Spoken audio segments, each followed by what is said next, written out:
going to we're looking for it. We're going to a party, but Doc can't come. Or the lyrics. Right, and it had something to do with it. That would have been a not what's in Doc's butt. Oh, no, that was a song. We did that, too. That was a great feature. That was an awesome feature. We're thinking of bringing that one back. Yeah. Wow, I can't believe Doc is calling. Right? I can't either. This is amazing. Yeah, well, let me leave you with a thought and a blessing as you go across to your new home, where you won't enter a Church of England facility. There's no place on the world I can't find you. No, not at all. But I have learned in my ministry and in my life that the one thing we give Jesus credit for is your sins are forgiven. Well, thank you, but you Doc. still have to pay for your mistakes. Yeah. Okay. That seemed aggressive. I knew it was going to turn and become aggressive. Does he still have the pistol? He's still going to die. Doc is terrifying. What must the homily be like? Thank you, Doc. It's an honor to talk to you again. We appreciate you coming on. God bless you all. Okay, God bless you. I'd like to say that everything that's happening is against Bean's will. Yes. Yes. I love it. That's all right, you guys want to talk to poor man now? No! I want to talk to Booger Man. Oh, whatever happened to that guy? The maintenance man. How many mans have we had on the show? Too many. All right, some would say. this is way inside baseball, but since you brought up Booger Man, who did he almost choke out? Was it you, Jimmy? Yeah, he how almost do you forget choked you who out. It was? He didn't almost choke me. He actually did choke He had me. finger marks on his neck left over for like a day or two. Yeah. And what was the story with that? What was the beef there? You were making fun of him for getting a penis enlargement surgery. Oh, I yeah. was or Jimmy was? Jimmy was. Well, we kind of all were, I think. Yeah. I was just closest You to were the point door. man. Yeah. You know what I love about radio overall? Like the overall gestalt of radio is Booger Man, the former homeless guy, comes to the station after hearing Jimmy make fun of his hog and physically chokes him out in Frank Murphy's office. I was this close to standing up. I was that concerned. I almost put my croissant down. But you didn't. I didn't do anything. Booger Man was reprimanded but not fired. Later, he gets fired for giving away a mountain bike because caller 107 was a friend of his. That's how radio works. That's radio. It's all you need to know about radio.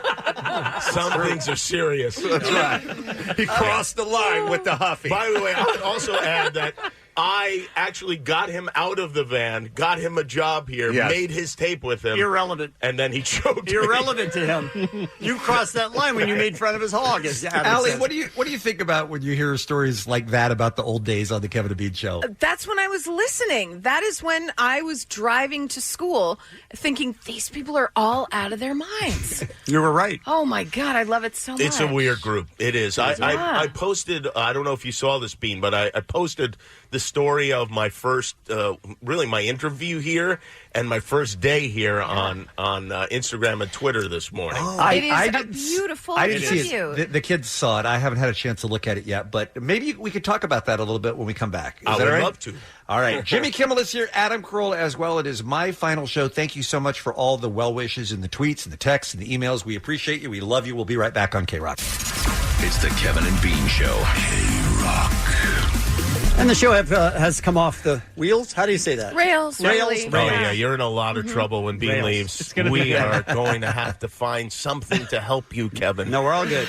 Mr. Burcham is here, is sitting with us right now. And Jimmy the Sports Guy. A couple of K-Rock Kevin and Bean alumni. Thank you so much for coming in again, guys. We're going to do, if we have time for it, we're going to do Bean's greatest moments with.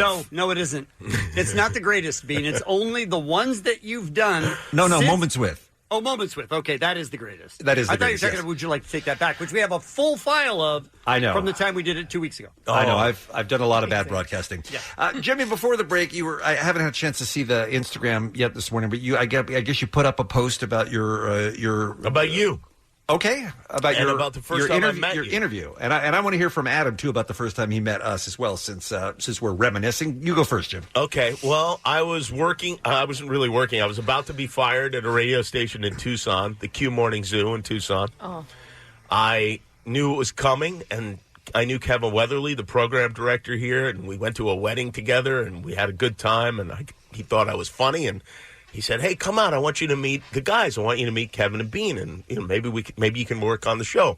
I was excited. I got like kind of dressed up. Is this bad on us? You said you bought a shirt at Marshall's? I did buy a shirt at Marshall's, probably a pair of pants too. I flew from Tucson to Burbank. I went and met with you guys after the show. You seemed confused and disinterested, but we had an If I recall correctly, I don't even remember someone telling us that we were going to meet with you. No one told you anything? And No. in fact, Bean said, the first thing Bean ever said to me was, "You're an adult man who goes by the name Jimmy?" And you And I was said, just like, "Yeah, you're Bean." What? And we had a chat, and it seemed to go all right. And then I went back to Tucson, and I heard nothing from anyone. excellent. I would call Kevin Weatherly. He wouldn't call me back. Oh, really? I then got fired and thought, oh, boy, this is now a problem. I really have to lock this down. And I happened to have lunch with Trip Reeb, our general manager at the time. Who we used to call the enemy of fun. Oh, enemy of fun. Little did we know he was the good old days. The enemy of fun is the one who hired me here. wow. And he said, yeah, and I think it was less about me and more about him thinking you guys needed to do better. No question. No question about that. But he hadn't committed to anything. He didn't give me a contract or anything like that. So I just moved out here and I showed up and You I didn't said, just come out here to nail it down? I moved. You moved. I moved out here You are a to stupid nail it person. down. And I came to the station, and they said, okay, well, come back on Monday morning. And I showed up on Monday morning, and you guys had no idea I'd been hired. None whatsoever. No.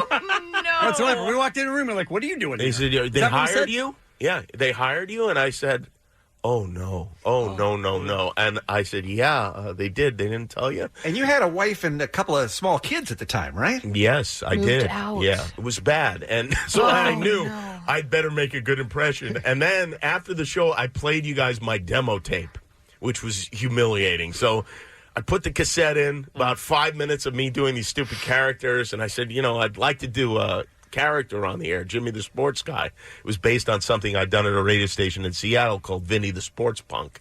And Kevin said, people in L.A. don't like people with New York accents. I was like, that's not going to work because. I really saw everything slipping away, and I said, well, do you like Danny DeVito? And Kevin went, yeah. I was like, I can't believe you remember all of this. oh, now that I think about it, it may have been Joe Pesci. And either way, Kevin said, yeah. And I was like, okay. And he said, okay. And then we That was tried it. That was the whole argument, by the way. Yeah. I had very little to stand on. Looking back, especially after getting experience with Adam coming on the show, I realize now that if that very first time I was on the air, it had not gone well, I would never have been on the air again. I didn't. You guys have. I think in a way, it's the secret to your success. You have your attention span is exactly at 0. Yeah. So if something doesn't work immediately, you do not That's stick it for with life. it. Yeah. Yeah. But then when something really works, like the Armenian comedian, you keep it around. Well. Welcome to the Kevin and Armenian Comedian Show next year. And at one point, Jimmy Kimmel, when you had been doing sports for a while and we were on board and appreciated you, wasn't our boss, Kevin Weatherly, wasn't he still trying to get you off the air? He didn't think it was good, right? Or didn't think it worked? No, he was always okay with it. He just I got the impression that he thought you were more of a behind-the-scenes guy. That was Trip when Adam and I wanted to do an afternoon show on the FM talk station, KLSX. Oh, I see. Okay. He would not allow me to be on the air with Adam. He didn't like you as a broadcaster. He said Jimmy was a producer. Yeah. Well, Jimmy is a really good producer. Oh, you thank guys would have been great. But he said he's a behind-the-scenes kind of guy. Wow. And then we went, And it's proven to be true. Yeah, he's right. we pitched the Man Show because Trip wouldn't let us on the radio. Oh, my God. Was there some talk at some point when Howard Stern left terrestrial radio that you two were at one point in consideration to replace him? Well, Adam did replace him. Yeah. Right. Yeah. Jimmy But, had, I mean, you But were going to that be part of clearly it, wasn't too, right? enough. So Yeah. or they talked to you about it? Jimmy was on late night for 3 years by then. Yeah, Oh, I you was had already been doing that, huh? I was on the show, but I think the people at CBS Radio, which owned the company at the time, thought that I would get fired from the show soon. So they hired me as a right. producer of the radio show with the hope that I would get fired and then I'd be under contract and then we would do the show The together. thing that was funny about it is his title was consultant. but we would always look at him as insultant. Yeah. He would tell us what was wrong with the show. In your Instagram post, Jimmy, it said that you were offered at one time when you worked here like a rival morning show. Yeah. Where was that? That was at, do you remember, I think Cordy went there, our former producer. I don't even remember what the name of the station. Yeah, Y107. Y107. That's where Cat Corbett came from, too. That's right. And Chris Hardwick. And, well, they wanted me and Chris Hardwick to do a morning show together there. And I thought about it, and seriously. And, in fact, I think I was planning to do it because they offered me like 3 times as much money as I was making. Which isn't difficult. That's not difficult. K-Rock, yeah. What year is this? This is probably 98. 98. 98. Jimmy Kimmel and Adam Carolla are here in studio. And how come you didn't go, James? Because I loved you guys. I didn't want to go. Aww. But Bean offered me, this is kind of funny too, Bean went into Kevin Weatherly and offered $10,000 of his annual salary to be put towards mine to keep me there. Oh, Bean. Kevin, you do anything? No. Kevin was always very generous with me. I do want to point that out. But he doesn't think.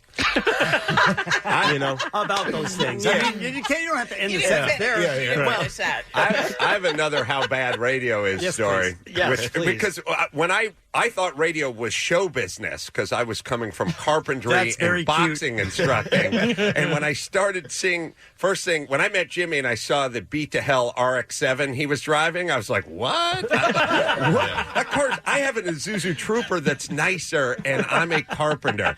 That's number one. My first thought. My second relevant sort of moment I had is when I was coming into the station and I saw Bean's cab. He had a VW Cabriolet. He had a convertible VW, and it was kind of a classic chick car. It right, was Adam? parked on the street. Yeah, and you, Kevin, were parked under the building and in security. And I said, Bean, I don't get it. You come here at 4:30 in the morning. It's dark outside. It's not a great neighborhood. What are you parking on the street for and walking up to the building? You could be accosted. And he said, I don't want to pay the $22.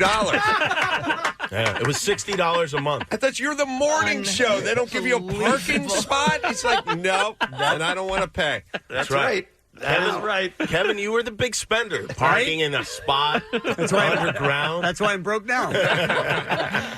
Adam, did you, of course, you're the king of podcasting now, but back when you were on terrestrial radio, did you enjoy doing radio, or was it always frustrating for you because it wasn't what you wanted? Oh, no, I love doing radio. I did radio, I did Loveline for 10 years, and probably, 7 of those years I didn't really need to do it. We were doing The Man Show or Loveline on MTV or Crank Yankers or sometimes all at once. And I would still go to work every single night. I love broadcasting. I remember many nights we taped The Man Show. We'd be drunk at the end, and we'd do 2 shows in the day, and then Adam had to go do Loveline. And he'd show up loaded to give children advice about their penises. And to watch Dr. Drew judge. Yes, and Dr. Drew would judge you. Yeah. What would have happened to you, Adam, had you not, and the story's well told many times now about how you came onto the Kevin and Bean show as a boxing instructor for Jimmy. What would have happened if you hadn't been listening that day and hadn't had the impetus to drive down and knock on our door? I'd probably be further along than I am now. That's the way I look at it anyway. I mean, do you think it ever would have occurred to you to get into entertainment? Is that something that was even on your radar at that point? Yeah. I didn't know you were funny. I think I'd be a flock in Doc's parish being molested by him currently. Probably what I'd be doing now. In the back of a Justy. I wanted to do comedy. Oh, my God. Is it really that big? I always wanted to do comedy, and I always loved radio. And radio was a complete and utter mystery. I could never figure out my way in. To radio. It's the Wild West. There's just there's really no rules. There's no anything. And I lived in Los Angeles, so if I was in Market 186, maybe I could have gotten in. But I didn't know in radio. There's no names on the buildings really. Like I didn't know where I drove past your guys' building 5,000 times. I lived in the San Fernando Valley. I had no idea where you were broadcasting from, and I was driving my truck over the hill I was delivering an entertainment unit that I built for a client on the other side of the hill, and I heard Jimmy Sports, and I heard the fight break out with him and Michael, the maintenance man. And you were doing a story on Bobby McFerrin breaking his leg on a ski slope. And then you said, what's a brother doing skiing? And then Michael came in, and they started arguing. And I was listening the whole time I was driving the truck. And then you guys said, the fight's on. We need trainers. We need equipment. We need a